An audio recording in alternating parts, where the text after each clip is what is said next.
Pourquoi un pied d'immeuble?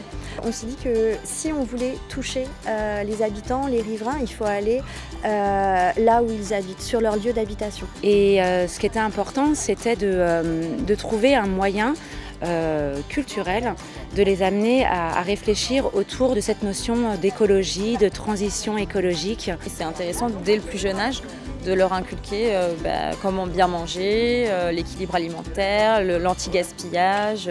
C'est eux qui ont des choses à dire et c'est eux qui peuvent surtout faire changer les choses petit à petit. Pour la mise en œuvre de ce projet Les gens qui s'aiment, on a dans un premier temps contacté les bailleurs sociaux en présence sur le quartier. Donc tous les bailleurs sociaux nous ont suivis. Il y avait une organisation bien structurée, donc un travail interbailleur qui fonctionnait, qui avait plusieurs années d'expérience. Donc on travaille avec I3F, CDC Habitat, Érigère Séquence, Val d'Oise Habitat. Et on a commencé avec ICF, mais qui est parti du territoire il y a 2 ans maintenant. Chez Immobilière 3F, aujourd'hui, on a effectivement cette notion à cœur de préserver l'environnement et on a toute une démarche environnementale qui a été lancée, que ce soit en termes de gros travaux, mais également au quotidien. Mais ce qui nous a semblé indispensable dans cette réflexion, c'est d'y associer nos locataires, parce qu'on sait très bien que si on le fait seul, on n'y parviendra pas. Et donc, d'où la nécessité de sensibiliser nos locataires sur des résidences encore plus quand elles sont difficiles, comme c'est le cas sur les Genottes. Et voilà, et donc là, on a saisi l'occasion de travailler avec la Lanterne pour pouvoir déployer ces actions et vraiment sensibiliser nos locataires et faire en sorte qu'ils s'approprient et qu'ils soient eux-mêmes porteurs de ce message. Ce qu'on va faire, nous, ensemble cet après-midi, c'est un Kamichibai, c'est-à-dire qu'on va créer notre histoire, on va faire les illustrations et comme ça, après, vous pourrez le faire et le lire ensemble. D'accord? Ce qui est important, c'est que par le biais de l'artistique, qu'on arrive à les sensibiliser et autour de cette thématique de l'écologie et qu'ils arrivent à s'approprier justement cette problématique à bras-le-corps et en faire quelque chose de plutôt joli. On va faire un jeu et le but de ce jeu, en fait, c'est de créer le plateau le plus équilibré possible, comme si c'était un plateau de cantine, tu vois? Donc par quoi on commence un repas déjà? Par l'entrée. Par l'entrée, ok.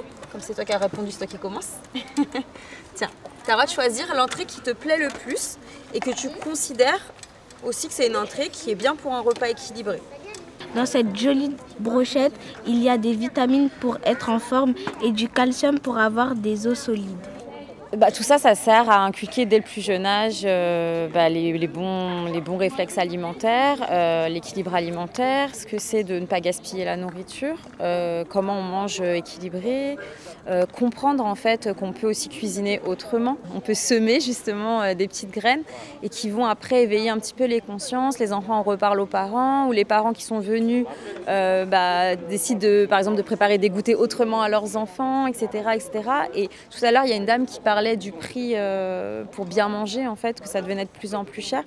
Je suis d'accord avec elle, je ne vais pas dire le contraire, mais parfois, si on connaît un peu les endroits où aller et qu'on gaspille moins et qu'on achète en moins grosse quantité et moins de choses industrielles, finalement, on se rend compte que notre porte-monnaie, il augmente pas tant que ça, en fait. Voilà.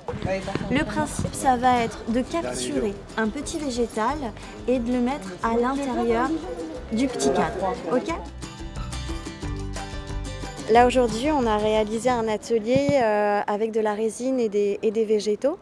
Le principe, c'est aussi de montrer aux habitants qu'on peut créer avec les choses qui nous entourent. Donc là, l'idée, c'était d'utiliser les végétaux qui sont en bas de chez soi. Donc voilà, on va les cueillir, on les fait sécher. Qu'est-ce qu'on en fait? On vient les sublimer avec un petit cadre en résine. Et hop, on l'enlève. Je vous le fais en direct. Attention, est-ce que ça a marché? Et oui, ça a marché. Le collectif La Lanterne, c'est un rassemblement de 5 associations à ce jour. 4 associations artistiques et culturelles et une association agroécologique. Le périmètre d'intervention du collectif La Lanterne, c'est vraiment celui du quartier, Axe Major Horloge. C'est le quartier populaire de Cergy, c'est notre quartier de cœur et c'était pour nous une évidence que de concentrer nos énergies ici. Et parce que c'est un quartier qui est passionnant, donc on est sur le quartier politique de la ville avec des fragilités sociales et économiques qu'on peut imaginer, mais avec aussi énormément de ressources, de par la diversité de la population, sa jeunesse, de par le nombre d'associations qui sont en présence. Donc l'idée de ce projet Les gens qui s'aiment, c'est modestement, à notre petite échelle, de contribuer à renforcer la résilience de ce quartier. Et on s'attaque aux enjeux écologiques à travers 2 dimensions qui sont la biodiversité et l'alimentation durable. Dans cette serre pépinière, on va produire des plants de fruits, de légumes, de fleurs et d'aromatiques. L'idée derrière, c'est que les locataires puissent, chez eux, même lorsqu'ils ont de toutes petites surfaces, balcons, terrasses, jardinets, redécouvrir le plaisir de manger des choses qu'ils ont fait pousser eux-mêmes et également créer des micro-réservoirs de biodiversité de sorte d'aider les pollinisateurs à trouver de quoi se nourrir dans un quartier qui est encore très minéral. Donc ça, c'est l'enjeu biodiversité, alimentation. Et puis derrière, il y a évidemment toute une dimension de sensibilisation, c'est-à-dire permettre aux uns et aux autres de se reconnecter au vivant et de retrouver l'émerveillement associé à cette connexion. Donc autour de cette serre pépinière, il y a une programmation assez étoffée d'activités. Donc on a des ateliers en pied d'immeuble, une 60aine d'ateliers cette année, autour des questions d'alimentation et de biodiversité. Le fil conducteur, c'est vraiment l'artistique comme levier de sensibilisation pour sortir l'écologie des discours parfois moralisateurs ou austères et pour aborder tout ça de manière joyeuse et ludique avec les locataires et les habitants plus largement. Donc on a ces ateliers en pied d'immeuble, on organise des sorties découvertes parce que c'est bien d'aller au plus près des lieux de vie, mais c'est aussi bien de sortir du quartier et d'aller à la découverte d'espaces remarquables sur le plan naturel ou culturel de la région. On organise des événements fédérateurs, conviviaux, qui n'ont pour seule fonction de se retrouver et de faire la fête ensemble. Et tout ça se fait à la suite d'une concertation assez exigeante puisqu'on se rend en porte-à-porte chaque année dans les résidences concernées par le projet. On va à la rencontre des locataires et on se présente. On présente également le projet, on recueille les idées, les envies, on récupère aussi les contacts pour celles et ceux qui sont intéressés. Et c'est un premier lien qui se crée à cette occasion. Alors, le collectif de la Lanterne aujourd'hui intervient sur plusieurs champs comme celui de l'alimentation durable et qui apporte, grâce à des ateliers qui apportent des vraies solutions aujourd'hui à nos résidents pour mieux consommer, pour mieux manger.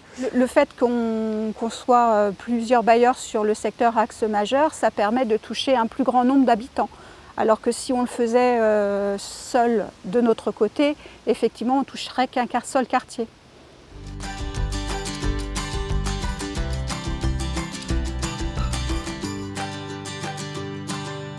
Donc les bailleurs, je pense, ont identifié à travers ce projet sa force fédératrice, son périmètre aussi, puisqu'on travaille à l'échelle de 9 résidences sur les 3 années, ce qui est quand même costaud.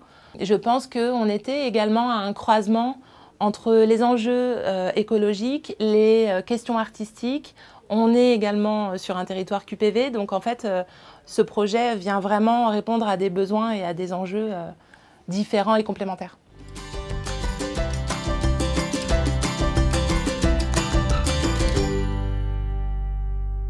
Moi, je pollue pas trop. J'essaye de trier quand je peux.